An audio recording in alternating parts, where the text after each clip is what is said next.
ভালো আছি ভালো থেকো, আকাশের ঠিকানায় চিঠি লিখো।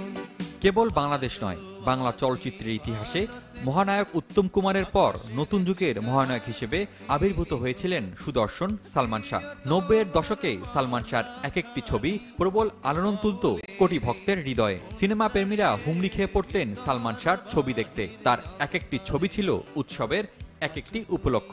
তরুণ তরুণীর মুখে মুখে থাকত সালমানের ছবির জনপ্রিয় সব গান।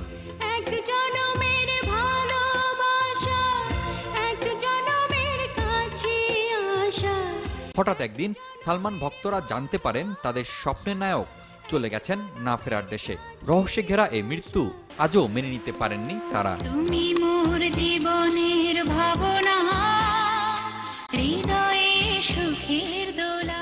আহত ভক্তদের জানানো হলো সালমান শাহ আত্মহত্যা করেছেন। তবে সালমানের কোটি ভক্তরা কখনোই বিশ্বাস করেনি তিনি আত্মহত্যা করতে পারেন। ভক্তদের সে বিশ্বাসে 2 দশক পর আবারও নতুন করে জ্বালানি দিল একটি ফেসবুক বার্তা। ভিডিও বার্তায় সালমান হত্যা মামলার আসামি নিজেই জানালেন স্বপ্নের নায়ক সালমানকে হত্যা করা হয়। সম্পর্কে তিনি সালমানের মামি শাশুড়ি। সালমান শাহ আত্মহত্যা করে নাই, সালমান শাহ খুন হয়েছে। আমার হাজবেন্ড এটা করাইছে আমার বাইরে দিয়ে। আমার হাজবেন্ড করাইছে এটা, সামিরার ফ্যামিলি করাইছে এটা আমার হাজবেন্ড দিয়ে, আর সবাই মিলে, সব চাইনিজ মানুষ। সালমান শাহ আত্মহত্যা করে নাই, সালমান শাহ খুন হয়েছে। আমি রুবি এখানে ভেগে আছি, আমি ভেগে আছি। এই কেস যেন না শেষ হয়, আমি যেভাবে পারি আমি যেন ঠিক মতো যেন আমি সাক্ষী দিতে পারি। আপনি আমার জন্য দোয়া করেন। আমার খুন করার চেষ্টা করা হচ্ছে, দয়া করে আমার জন্য দোয়া করেন। আমি ভালো নাই, আমি কি করব আমি জানি না।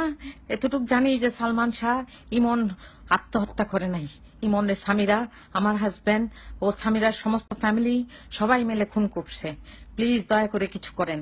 ফেসবুকে ভাইরাল হয়ে যাওয়া এই ভিডিও বার্তার বক্তব্য সত্য হলে অনেকদিন পর হলেও প্রিয় নায়কের খুনিদের বিচার দেখার আশা করছেন ভক্ত অনুরাগীরা। উনি আজকে যে স্টেটমেন্ট দিয়েছেন নিজের উদ্যোগে, আমি ওনাকে স্যালিউট জানাই। আজকে দীর্ঘ 21 বছর পরে মন ভরে কাঁদতে পারলাম। আমি, আমার পরিবার এবং সালমান শাহ ভক্তবৃন্দ, দেশবাসী যারা সালমান শাহকে ভালোবাসে, আমিও কাঁদছি।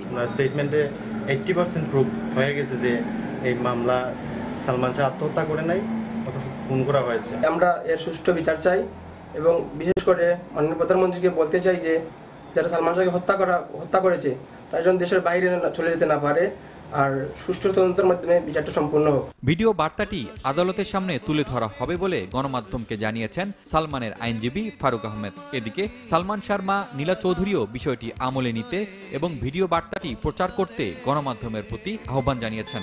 আমার ভিতর বাহিরে অন্তরে অন্তরে। Apple Shahriar, RTV, Dhaka.